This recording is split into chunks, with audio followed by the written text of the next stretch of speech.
வாடியில எப்படி மக்களுக்கு வந்து ஒரு சேஃப்டியா ஒரு இடம் இருக்கும், ஆனா எருதாட்டத்தை பொறுத்த வரைக்கும் அப்படி கிடையவே கிடையாது, சேஃப்டியே கிடையாது. இதுல உள்ள நிக்கிறதுக்கே ஒரு தில்லு தான் வேணும். முக்கியமா மாடு வளர்க்குற பசங்களுக்கு அதுக்கு மேல ஒரு தில்லு, அது உள்ள கொண்டு போய் களத்துல கொண்டு போய் ஆட்டுற வரைக்குமே ரொம்ப மாசா இருக்குங்க. சொல்ல வார்த்தையே இல்லை, நீங்களே பாருங்க. மதுரையில எப்படி ஜல்லிக்கட்டு ஃபேமஸோ அதே மாதிரி எங்க சேலத்துல எருதாட்டம் தான் ஃபேமஸ்க்கா. எல்லா ஒரு நல்ல காரியத்துக்குமே நம்ம மாடு எல்லாம் போவோம். எங்க சைடு அதிகமா இருக்கிறது வந்து பாத்தீங்கன்னா காங்கேய மாடு தான் அதிகமா இருக்கும், ஜல்லி மாடு இருக்கும், ஜல்லிக்கட்டுமே நடத்துவாங்க. ஆனா அதிகமா நடத்துறதே எருதாட்டம் தான். அழிஞ்சுக்கிட்டே வந்த கலாச்சாரமே சுத்தமா மாறி போச்சு. அதுல வந்து இந்த தொழில வந்து நான் இந்த கலாச்சாரத்துல ஒரு மாடு வளர்க்கணும் ஒரு 5 வருஷமா நான் இதுல இருக்கேன்.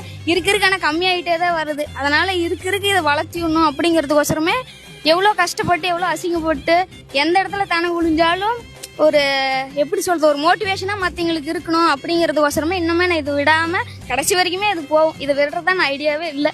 அடுத்து நம்ம எப்படி சொல்றது ஒரு ஜல்லி மாடு வாங்கி வாடியிலே அவுக்கிறதா ஒரு ஐடியா. கண்டிப்பா வாங்க, கண்டிப்பா சிவகங்கை மஞ்சூரிட்டுக்கு வாங்க, வடத்துக்கு வாங்க. எல்லாரும் அங்க ஃபேன்ஸ் உங்களுக்கு நிறைய இருக்காங்க. ஆடு மட்டும் கிடையாது, ஆடு இருக்கு, சேவல் இருக்கு, எல்லாம் இல்லாத நாய் இருக்கு, எல்லாமே இருக்கு.